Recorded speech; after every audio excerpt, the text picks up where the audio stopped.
Please pray with me. May these words that I speak be grounded in my soul, encouraged by the God presence in me. And may these words that you hear be captured by your soul, enlivened by the God presence in you.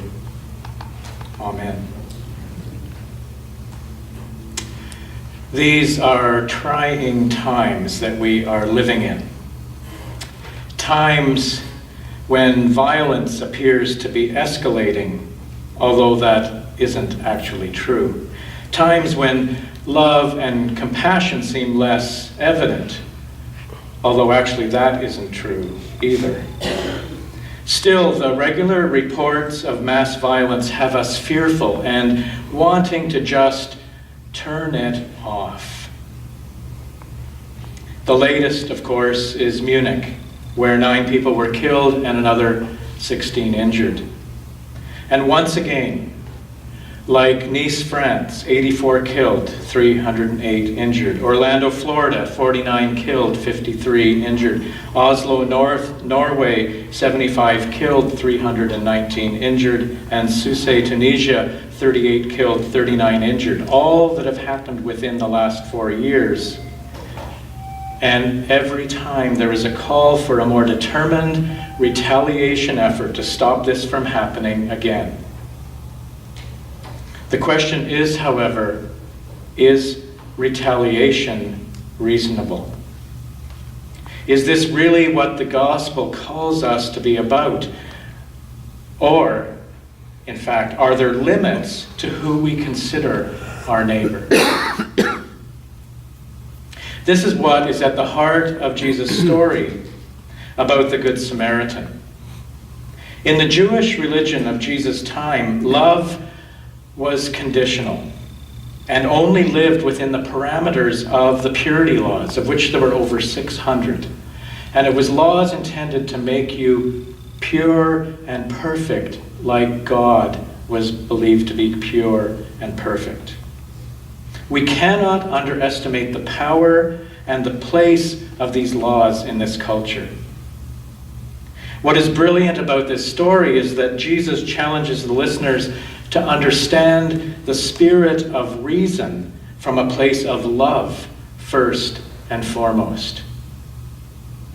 The story begins with Jesus and the lawyer saying that love is the greatest of the laws. But it is how neighbor is understood that becomes a radical new way of living in the world in this story. In Jesus' culture, neighbor was defined as your kin or your people. Neighbor did not extend to other political or religious groups or other nations.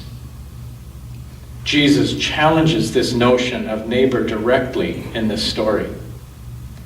The victim who is robbed, stripped, beaten, and left for dead is likely a Judean, but we don't know for sure. Because he has been stripped of everything that might identify him, all we know is that he is a human person that is in bad need of help. The priest, in following the purity laws, cannot touch the victim, because if the victim is dead or a non-Judean, he would defile himself, and that defiling would cause him to lose honor in his community.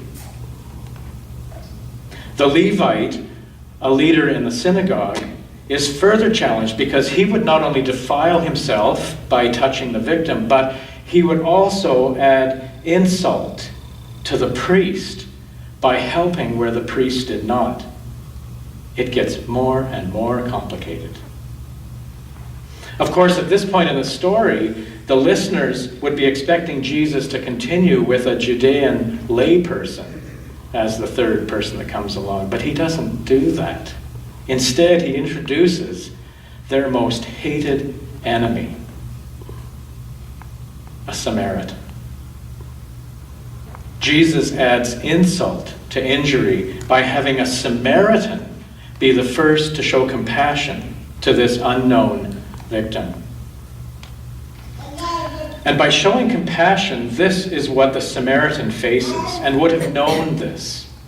He risks that the victim will hate him upon regaining consciousness, because the Samaritan's wine and oil were also considered impure, and so he would have made the victim impure too. The Samaritan then risks further vilification from the innkeeper by taking him to an inn and paying his expenses. But the most foolish part, and Jesus was really, really clever, the most foolish part is that he also promises to return and pay any additional expenses incurred. You see, if the victim survives, the Samaritan will face the rage of that victim for making him impure. But worse, if he dies and the family can't find the robbers, they are within their rights under the law to kill the Samaritan as the benefactor. This was massive, massive risk. And that's what compassion told this Samaritan to do. The purity laws, because they're not rooted in love and compassion, become unreasonable. Jesus' question then, to whom must you become a neighbor, challenges the heart of the laws and the entire structure of community. The spirit of reason calls them and calls us to love not only our people, our kin, but also our enemies, everyone and everywhere. It seems to me that even in the 21st century, we continue to be influenced by this history. Too often we see our neighbor as our people and our kin to the exclusion of others. Have you noticed whenever there is a major loss of life incident in the world, an airline crash, a natural disaster, or a mass killing, that one of the first things the news reports will say is whether or not Canadians are involved? And if they're not involved, often there's some relief in that. But why should a Canadian life matter any more than anyone else? Should not every life be sacred regardless of the circumstance? How do we come to the place where love guides our response in whatever we might face? This story, for me, shows the power of what happens when love has the voice over retaliation. The train clanked and rattled through the suburbs of Tokyo on a drowsy spring afternoon. Our car was comparatively empty. A few housewives with their kids in tow, some old folks going shopping. I gazed absently at the drab houses and dusty hedgerows. At one station, the doors opened, and suddenly the afternoon quiet was shattered by a man bellowing violent, incomprehensible curses. The man staggered into our car. He wore laborer's clothing and was big, drunk, and dirty. Screaming, he swung at a woman holding a baby. The blow sent her spinning into the laps of an elderly couple. It was a miracle that the baby was unharmed. Terrified, the old couple jumped up and scrambled toward the other end of the car. The laborer aimed a kick at the retreating back of the old woman, but missed as she scuttled to safety. This so enraged the drunk that he grabbed the metal pole in the center of the car and tried to wrench it out of its stanchion.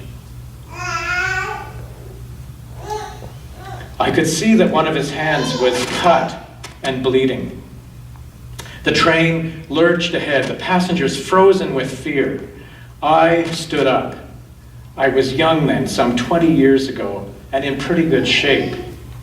I'd been putting in a solid 8 hours of Aikido training for nearly every day for the past 3 years.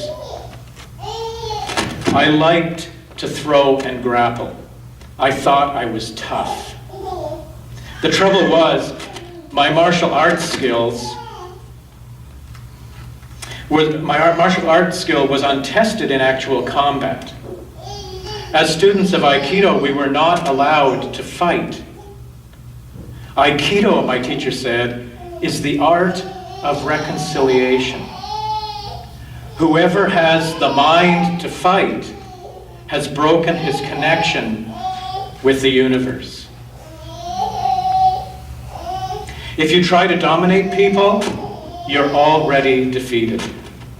We study how to resolve conflict, not how to start it.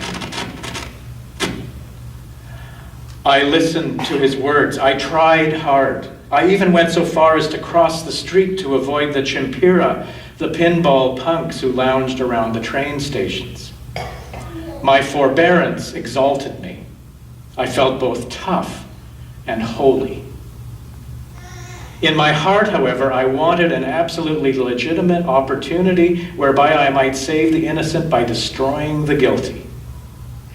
This is it, I said to myself as I got to my feet. People are in danger. If I don't do something fast, somebody will probably get hurt. Seeing me stand up, the drunk recognized a chance to focus his rage. "Aha!" he roared. "A foreigner! You need a lesson in Japanese manners." I held on lightly to the commuter strap overhead and gave him a slow look of disgust and dismissal. I planned to take this turkey apart, but he had to make the first move.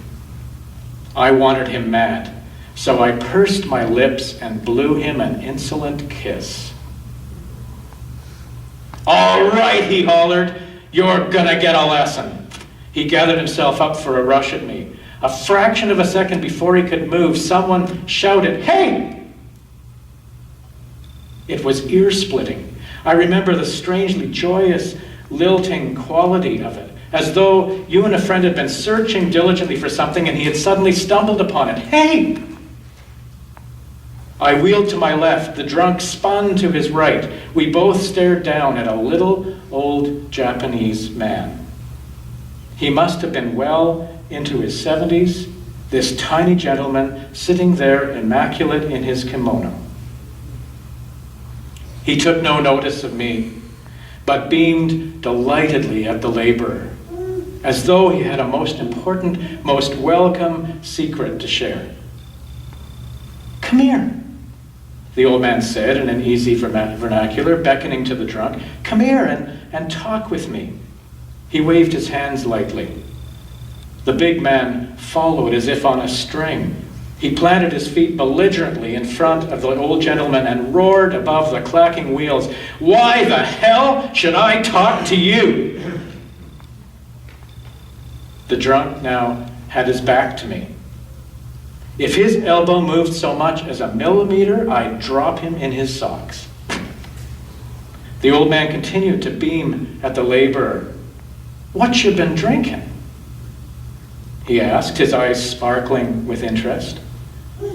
"I've been drinking sake," the laborer bellowed back, "and it's none of your business." Flecks of spittle spattered at the old man. "Oh, that's wonderful," the old man said. "Absolutely wonderful. You see, I love sake too. Every night, me and my wife, she's 76, you know, we warm up a little bottle of sake and take it out into the garden, and we sit on an old wooden bench. We watch the sun go down and we look to see how our persimmon tree is doing. My great-grandfather planted that tree, and we worry about whether it will recover from those ice storms we had last winter. Our tree has done better than we expected, though, especially when you consider the poor quality of the soil. It is gratifying to watch when we take our sake and go out to enjoy the evening, even when it rains." He looked up at the laborer, eyes twinkling. As he struggled to follow the old man, his face began to soften. His fists slowly unclenched. Yeah, he said, I love persimmons too. His voice trailed off. Yes, said the old man, smiling, and I'm sure you have a wonderful wife. No, replied the laborer, my wife died. Very gently swaying with the motion of the train, the big man began to sob. I don't got no wife. I don't got no home. I don't got no job. I'm so ashamed of myself. Tears rolled down his cheeks. A spasm of despair rippled through his body. As I stood there in my well-scrubbed youthful innocence, my make this world safe for democracy righteousness, I felt dirtier than he was. Then the train arrived at my stop. As the doors opened, I heard the old man cluck sympathetically. My, he said, that is a difficult predicament indeed. Sit down here and tell me about it. I turned my head for one last look. The laborer was sprawled on the seat with his head in the old man's lap. The old man was softly stroking the filthy, matted hair. What I had wanted to do with muscle had been accomplished with kind words. I had just seen Aikido in action, and the essence of it was love. I would have to practice the art with an entirely different spirit.